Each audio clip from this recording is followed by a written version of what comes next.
Un cordial saludo para todas las personas que se encuentran observando este video. En el día de hoy vamos a exponer sobre la estructura del Estado colombiano, presentación realizada por Osvaldo Arellano Muñoz, estudiante de la especialización en finanzas públicas de la ESAPA.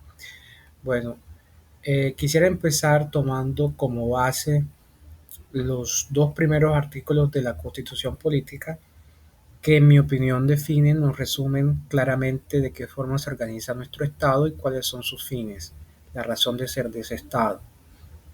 Vemos que en el artículo primero, nuestra Constitución establece que Colombia es un Estado social de derecho organizado en forma de república unitaria, descentralizada, con autonomía de sus entidades territoriales, democrática y participativa y pluralista, fundada en el respeto a la dignidad humana, en el trabajo y la solidaridad de las personas que la integran y en la prevalencia del interés general.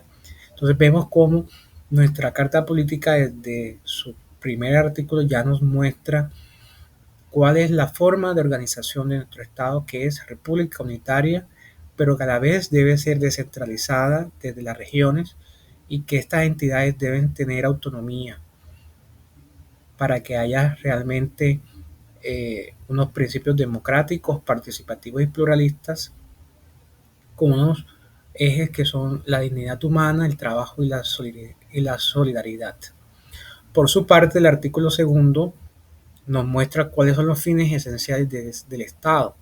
En primer lugar, nos dice que es servir a la comunidad, promover la prosperidad general y garantizar la efectividad de los principios, derechos y deberes consagrados en la Constitución, facilitar la participación de todos en las decisiones que los afectan en la vida económica, política, administrativa y cultural, así como muchas otras fines y funciones. Entonces, como vemos, aquí está materializado lo que se define como el Estado social de derecho, donde debe primar el imperio de la ley, la igualdad ante la ley, y nuestra Constitución también va aún más allá y también se toma como un objetivo la igualdad de oportunidades para que realmente pues, se puedan materializar esos fines. Bien, teniendo claro esos principios constitucionales, podemos hacer un esquema de organización del Estado que lo vemos en nuestra Carta Política y en otras normas como leyes y decretos que han organizado al Estado y en sus diferentes entidades. Pero podemos ver que nuestro Estado se compone de tres ramas del poder público: la rama ejecutiva, la rama legislativa y la rama judicial. Y que existen también organismos del Estado que tienen autonomía, que no podemos encajar en alguna de estas tres ramas, ya que son, por ejemplo, los organismos de control, como la Procuraduría General de la Nación y la Defensoría del Pueblo, que conforman el Ministerio Público, y otro organismo de control que es la Contraloría General de la República.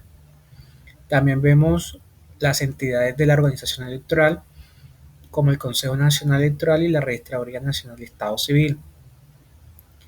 Y otras entidades autónomas como el Banco de la República, que dirige toda la política monetaria de nuestro país de una forma autónoma e independiente de las demás ramas, principalmente de la rama ejecutiva, y la Comisión Nacional del Servicio Civil, que más adelante miraremos con más detalle. Bien, mirando cuáles son las funciones, digamos, de forma general que tienen las ramas del poder público, podemos ver que la rama ejecutiva, su principal función, entre otras que define la Constitución y la ley, es administrar y ejecutar las políticas públicas. Esa es la principal función de la rama ejecutiva.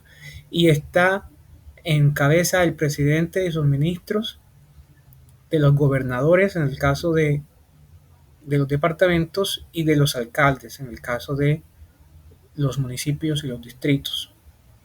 Por su parte, la rama legislativa, su principal función es crear leyes y ejercer control político, entre las otras que define la Constitución y la ley.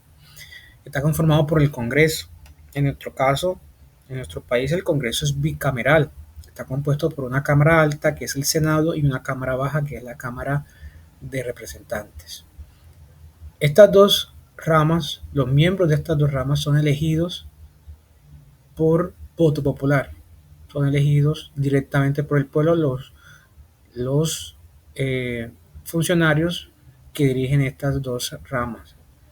El pueblo tiene el deber y el derecho de elegir a sus administradores, a sus dignatarios, no siendo así directamente con la rama judicial, cuya principal función es impartir justicia y resolver todos los conflictos legales jurídicos que se presenten en nuestro país, de acuerdo al